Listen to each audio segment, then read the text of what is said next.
opinion sports here, and it's the bye week, and I just want to go through and evaluate the roster, and I got some PFF grades because I know some people like them, and it's subjective or whatever, but hey, figured why not? And I'm just gonna run through the roster and kind of like how I'm feeling at the moment, how I was feeling at the beginning of the year when we were going through that really rough 5 game stretch, and if you're a Giants fan, you watch all the games, you know what I'm talking about in the first 5 games. So let's start with Jones, Daniel Jones, and a lot of Giants fans jumped off the Jones train early, and I understand it with all the losing in the past and all that, but I don't know. I mean, I think the kid is definitely a football player. I mean, I think we've seen it with the read option plays. He's tough, and he's a football player, and that's good. That's good to have a football player as a quarterback.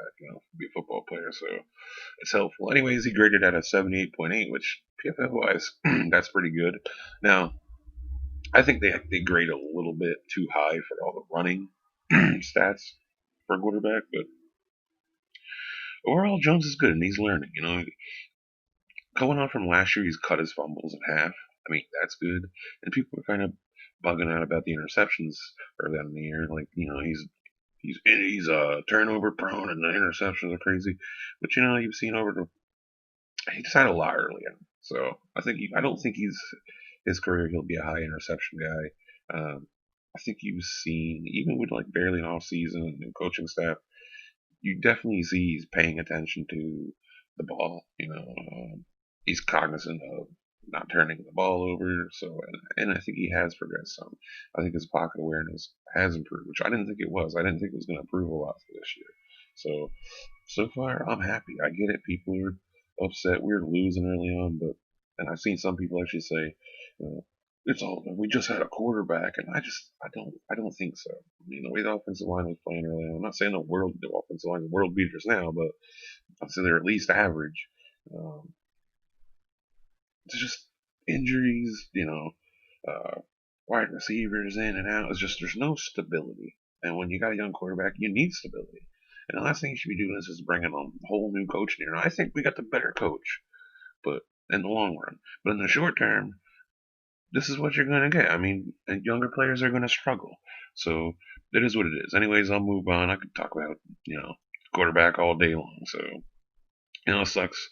Um, Saquon Barkley got injured and out. I mean, that was kind of really going to be what was going to have to pull us through, especially while, all the young players are learning the system and all that. But he's out. Uh, in steps Wayne Gallman. And he's just, looked different to me. I've heard a lot of people say he's always been this way, but he had a falling out with Shermer or whatever. And I know last year when Saquon got hurt, he came in, played a great game, came out of the game after I was hurt, and then just never got back on the field. But he's just looked different, and he just hits he gets there, and he's flexible. I've noticed his legs, and he just looks faster to me, and he's a good running back. Anyways, he graded out at 66.4. Uh, PFF wise, that's not bad. It's not great. It's not bad. Well, brought in Alfred Morris. He's been really nice. He graded out at 69.7, a little bit better, but he hasn't had the same amount of runs as Goldman. So that would come down. A lot of Goldman's um, grade came down because of the end of the last game and down on the goal line. He's out there, so you're going to get only a lot of 1 yard, 2 yard carries. Morris has been great. He's not the fastest guy in the world. He's older, but he just does his job. And what I like about Morris is he finishes. So uh, Goldman or Morris, I know these guys are going to be a free agent. If you want to bring one of these guys cheap, I wouldn't give him more than like a couple $1 million because I mean the way the NFL is with running backs, you just draft them. You can just draft them in the fifth, sixth round, or you can really sign just like we picked up Morris and the other guy we got from Atlanta, Freeman, who was okay for a couple games, not great, but you can just pick these running backs up, and you don't have to pay them.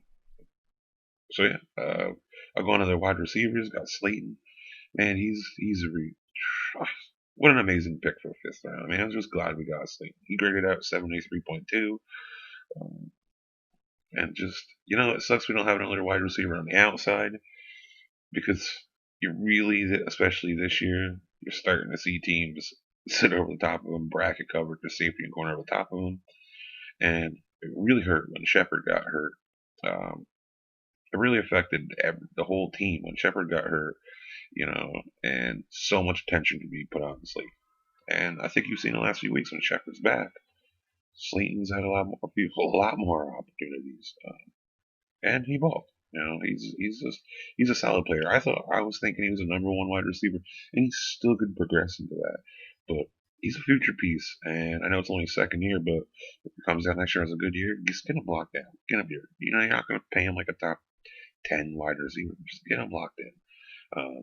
Sterling Shepard, I think, he's graded out. He's got the highest grade on our entire offense, PFF wise. He graded out a 79.5. But, you know, you're not going to see a lot of the over the top touchdowns that you get with Slayton, but he's all around the best wide receiver on the team. His route running is, you ask me, top 10, top 15 in the league.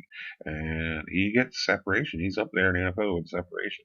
And a lot of that has to do with his route running, but he's just a great player. And next year, again, when we can get a good wide receiver opposite of Slayton, we can keep Shep permanently in the slot, man, and that would just be so good for this team. Next is Golden Tate. He was hurt early on, and then we had all this bullshit with him, with the getting me the ball. His wife on Twitter, he got sad a game. I get he was hurt early on. He's graded at a 64.7. Just, he makes plays. I get that, and he's not getting as many. I don't know. He just don't look great to me this year. I get the last couple of games, the Tampa Bay game, he made a big touchdown at the end. The Eagles game, he had a big jump ball he went up and got. But they're really not plays where he's just not getting the separation he used to. I don't know if it's the system or what, but he just don't look the same to me. So I think the Giants will move on from Tate after this season. And I move on to Engram. And we all know Engram shows flat. I mean, for his position at tight end, he's just a freak athlete, but I don't know what it is. He's not the greatest route runner. He takes a little long coming out of his breaks. He drops wide open passes all the time. I mean, Slayton's a little guilty of that from time to time. But he just makes these stupid, ridiculous catches and then just routine plays he drops. And I think about 4 or 5 of the turnovers that are going to be putting on Jones are directly from Evan Engram. I mean, at least 3 interceptions I can think of. He had that pitch on the Dallas game that I don't know how, but he fumbled it, and he's just not good. At the end of it, I mean, I get it. He's athletic. He's a talented guy, but he's not good. They already picked the 5th-year option on him, so he's going to be back next year. But if you can get a second or a third for him in the off season, I'd like to move on. I'd like to move on from Engram. He's just, I don't know. He's not a good player. I don't know. It's just, I can't quite put my finger on it. It's just inconsistent. And I don't know if it's just bad luck with the interceptions and tipping the ball up, but this has been a consistent thing. And the drops, since he was drafted and been in the league, he's got the most drops in the NFL. And that's with him missing a boatload of games. So, I'd like to see him go. He'd probably be great for like a San Francisco team or something like that. Anyways, I'll go on the offense line, and I kind of touched on it earlier. They were really bad the first 5 weeks. And Kevin Zeitler is the best we got on the offensive line, and he was grading out in the bottom of the NFL. So I don't know but the last 5 games they've really got it together, especially in the run game. Still give up a lot of pressures, and a lot of that's just the team in general. We don't have the greatest wide receivers in the world, so they need time to get open, and so it all works off each other. Anyways, I'll start with Andrew Thomas. His first game he got in Pittsburgh, he was great, and then it's just downhill. I know he's given up the most pressures in the NFL, but last few weeks he's really turning around. He looks a lot better. I know last week, the Eagles game, he just got bulldozed in the first play, but other than that, he's looked great. And if it was 3-4 weeks ago, his PFF grade would have been horrid. But he's been so good in the last 3 games, he actually got his PFF grade up to a 59.4, which is right around average. And for a rookie, and with the left guard next to him, in and out, he's got Lemieux and Hernandez now. It's such COVID and injuries or whatever else is going on. That's pretty good. That's pretty good. I'll take it. I'll take it for a rookie year. Um, Now I'll jump over to Matt Parrott, who PFF wise has been graded our best player. He graded out at an 80, but and I've been hearing a lot of Giants fans say they want Matt Parrott there, and I do too. But I'll say this: if there was somebody like Dallas or something and they had 6 wins in the division, yeah, I think Parrott should have been in there a couple of weeks ago. But Parrott teams aren't specifically game planning against Parrott. So he has that going for him. And then, the limited snaps, teams aren't overly worried about him. If he was in there full time, teams would be doing exactly what they did Andrew Thomas. They found something on tape. They see he has problem anchor in his inside leg, and they've really attacked him on his punch. And they've found ways to just disrupt him and give him a hard time. So I think if you watch Parrott, listen, I'm not a coach or an expert here, but I did play football. I know football a little bit. Parrott he doesn't have a good punch, and his feet, like he actually most plays Parrott don't even punch at all. He just kind of gets good contact and anchors. And don't get me wrong, he's done good, but especially faster pass rushers, I feel that he could be exposed. So it's good that he's getting the playing time. I think if he was in there full time like Andrew Thomas, you'd see him getting exposed too, and then he'd have to, figure out what they're game planning on him, and then he'd have to counter that. So, anyways, he's got the one thing he's got going for him is just his size. He's so long, he's so athletic that he can make a mistake and make up for it in the play. So I think he's got a bright future, and for a third round pick, if he turns into a starting right tackle or even left tackle down the road, you can't ask for third round. Take it every time. That's great, and he seems like a really smart kid. Um, and it seems like he's always smiling, having a good time. So it's good to have players like that in the team. Anyways, move on to the guards. Will Hernandez, he's obviously been out 3 weeks for COVID. It was horrible the first 3, 4 weeks. I was making videos and I was calling for him to be off the team. But before he was hurt, the last few games, he was kind of getting it going in the run game. He was still struggling in pass protection, but all our guards have been struggling in pass protection this year. I don't know what it is. Um, I don't know. I don't quite know how to feel about Hernandez future wise. He's only after this year. He's only got 1 year in the contract. You want to bring him back, throw him in there, and then we can focus on other things in the team. That's fine. But I don't want to see him getting any kind of multi-year contract unless he completely turns around when he comes back or next year and becomes an average, consistently average guard. Because right now he's not even that. I'd say he's slightly below average. The one thing I can say for Hernandez is him and Thomas, they have done well against the stunts, and that's something Giants offensive line have struggled with for a long time. And I know I'll move on to Lemieux, and he's PFF graded 32.7, just because he has been atrocious in pass blocking. But he's really done great, really done great in run blocking. And for a fifth round pick, I'll take it. You know, especially with I get some of these rookies. They didn't have a regular off season, and they're not even allowed to go to the gym. They're just trapped in their house. So the rookies are going to be a little behind in this game. Other than that, Lemieux looks okay. Um, I know Zeitler's hurt, I believe, so we might get to see an extra couple games for uh, Lemieux this season. I mean, that's great. All these young guys are getting time in there. Zeitler, man, the first 3, 4 weeks, he was making me nervous. He hasn't looked as good this year as he has the rest of his career, and he's really never had like 2 or 3 years where he was super great, elite. Um, but yeah, he graded out at a 62.5. I'm okay with Zeitler. I think this is the last year. I think going into next year, the Giants will cut him. They can recoup most of his contract. I think he's making like 13 million. They can get like 11. 11, 12 of that.